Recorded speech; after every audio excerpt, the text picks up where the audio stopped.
This is Hidden Killers Week in Review. A look back at the most prolific stories of the week.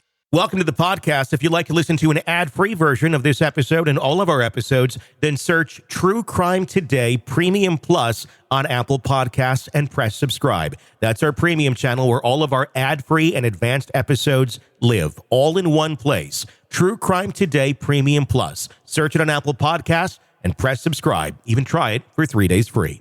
Nothing says welcome home like a hidden body in the basement. It's Hidden Killers with Tony Brueski, featuring former prosecutor and defense attorney Eric Faddis. Of course, everybody's going to say it. The apple doesn't fall far from the tree, but is that the case here? Christian Combs, the son of Diddy, now facing some legal ramifications, civil suit being brought against him.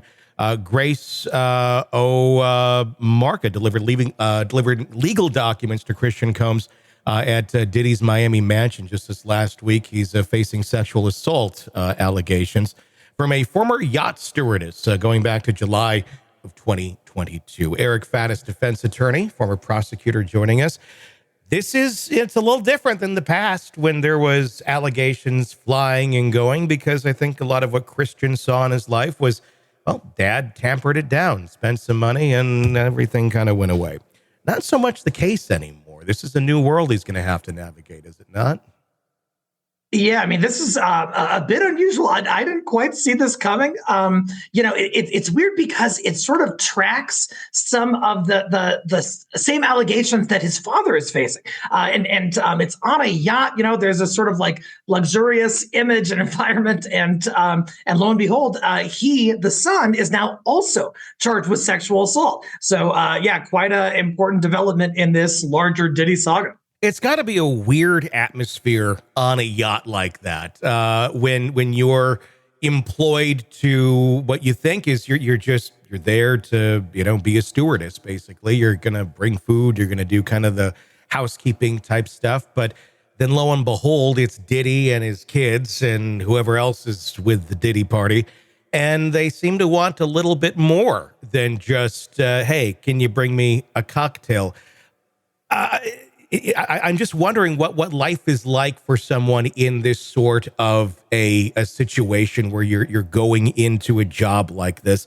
Are you going into that knowing like this is going to get shady because of the people you're dealing with? I mean, how do you really combat that? I mean, it's your job. It's what you want to do. Most people are probably appropriate, one would hope. But when you get something like this, I mean, you're walking into a bad situation no matter what. Yeah, it seems like horrible circumstances, Tony. I mean, life is hard enough, work is hard enough. Yeah. And then on top of that, you put this sort of threat of being sexually molested. Yeah. These folks who are in these industries, they're catering to the rich and famous. And sometimes the rich and famous, think the rules don't apply to them. And they think that they can kind of do whatever they want. And I just wonder how many of these service industry folks are subjected to this kind of alleged behavior in that environment. Yeah, I mean, it's like one of those things where it's like, okay, do you put up with oogling from creepy men, or then it goes to something like this where it's if the allegations are true, being cornered in an area, then being assaulted by Christian Combs. It's a weird spot with Christian because he's not like other kids. I mean, he's not. I mean, look, he grew up with Diddy. This is the life he knows, and no way does that excuse anything. But I'm also thinking he's from a world where this isn't wrong. I mean, it is wrong, but in his mind, I don't know that part clicks. You got to wonder what he saw growing up. And I don't know. I mean, maybe he was perfectly taken care of and shielded from some of the more egregious alleged behavior. Yeah. But you've got to wonder what he saw. And, it reminds me also of the Kanye West lawsuit against Kanye West, where he's sort of treating his employees allegedly in a horrendous fashion, taking advantage of them, publicly humiliating them. These people of this high echelon, I think sometimes just believe that they can do whatever they want. And now we see these charges not only against Diddy, but against his son, Christian Combs. How difficult it is, do you think, for the attorneys of Christian to kind of get him to wrap his mind around these allegations? I mean, just seeing how they've always been, the response is, oh, it's all fake, it's not true, until the video comes out. And then it's like, oh, well, he's sorry. And if this is all you know, I don't know that Christian thinks he's probably did anything wrong. If this is, I mean, that's got to be a difficult one to try and get your client under control and under wraps, because they could screw it up very quickly in the public eye just by being out there. Yeah, you said it, Tony. I think the prime term here is client control. It is so hard to maintain control of this type of client. And we look at his father's case. I'm certain his father's attorney said, hey, do not be making jail calls talking about the case. Certainly do not try to contact witnesses, that kind of thing. And now we see Diddy using other people's accounts to do that, likely in defiance of his own attorney's advice. Mm-hmm. And so it's going to be difficult to rein in Christian Combs and to get him to understand the gravity of what's happening, because he may not have experienced any kind of similar pressure throughout his entire life. Well, it looks like they're having difficulty reining Diddy in from behind bars as well in this case. We're hearing obviously lots of complaints. There's some arguments going on right now about him having access to a laptop. What do we know about that? What do we know about, is he being treated differently behind bars? Is he getting access to the things that he needs? Some have said, he's being treated quite well in the state that he's in. But of course, it's not what, he's used to by any means.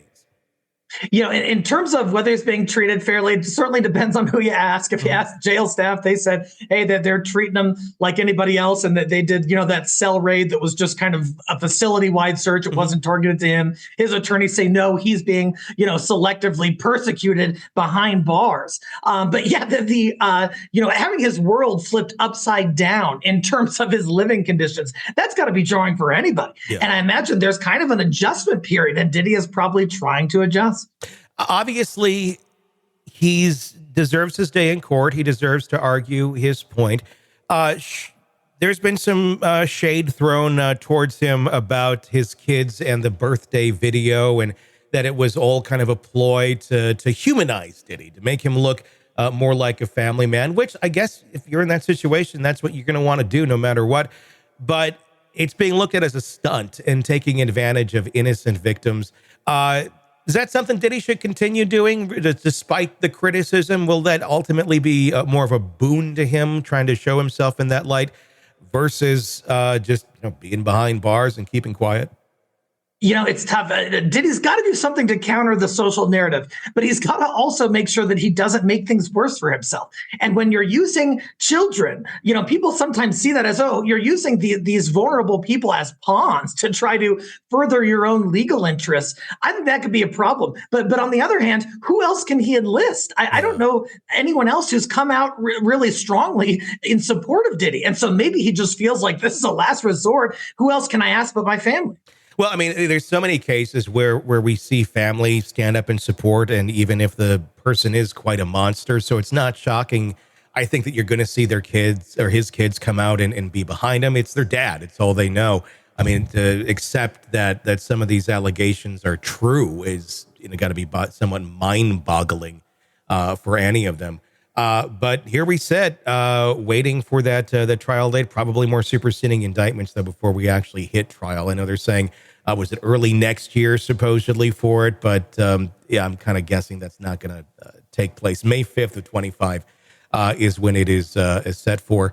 How much more do you think we're going to see come down the pike here before the end of the year? Do you think we're going to see a slowdown in some of the Diddy allegations with the holidays coming about? Maybe wait till people are more in tune with what's going on, if that's the prosecution's goal, for people being aware of this slow Christmas? Or are we going to see some bombshells drop before the holidays?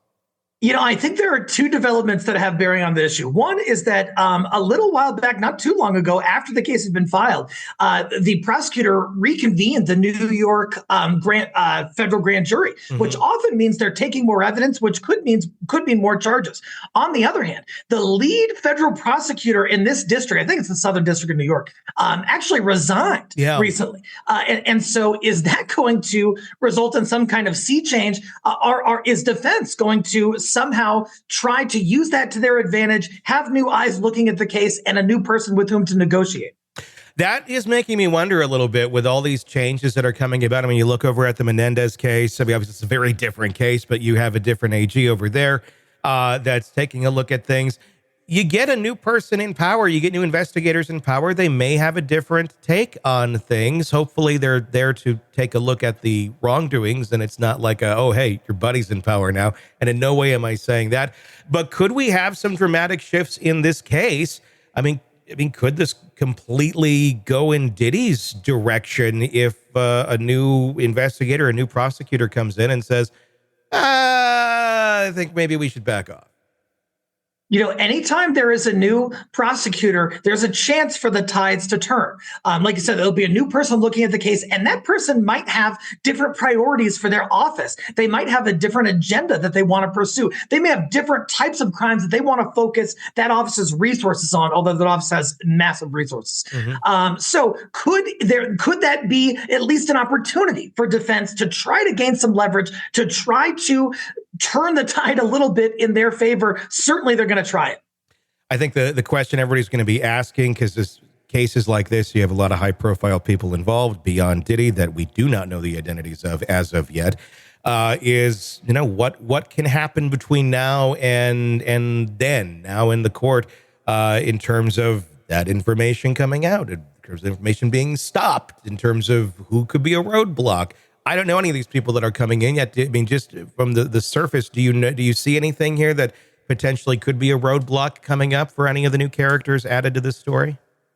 Potentially, thinking about it, the original prosecutor who filed it, they had to know that, hey, there's a chance that these victims and witnesses, some of whom might be high profile, could be disclosed. I'm going to file this case anyway. I know that going in. When there's a new prosecutor who gets on it, they're kind of caught in the middle of that. And they didn't make that original decision. So they're kind of saying, hey, what am I going to do? How am I going to manage all of these privacy issues and moral issues and everything else? And so could the new prosecutor look at it and say, hey, I don't feel as strongly about this case as the original prosecutor. I'm going to do something different. I think that's entirely possible. It's a lot to wrap one's mind around coming into a new job going, hey, by the way, here's this case you're dealing with, and it's already established. That's difficult for anyone, no matter what.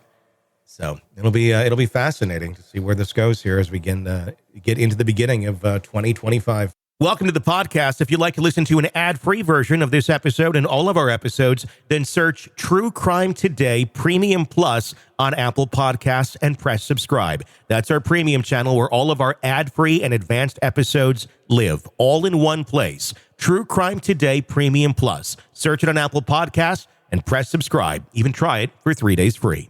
You're neck deep in a dark, twisted tale, and just as the tension peaks, bam, a commercial about some miracle diet pill breaks the spell. It's like finding a fly in your soup after the first bite. But here's the fix. True Crime Today Premium Plus on Apple Podcasts. You get to enjoy your crime stories without the junk. Ad-free episodes, extended interviews that go beyond the surface, and early access to all the gruesome details. It's like swapping out a can of cheap beer for a glass of fine whiskey. So search for True Crime Today Premium Plus on Apple Podcasts. Subscribe and keep the darkness flowing uninterrupted.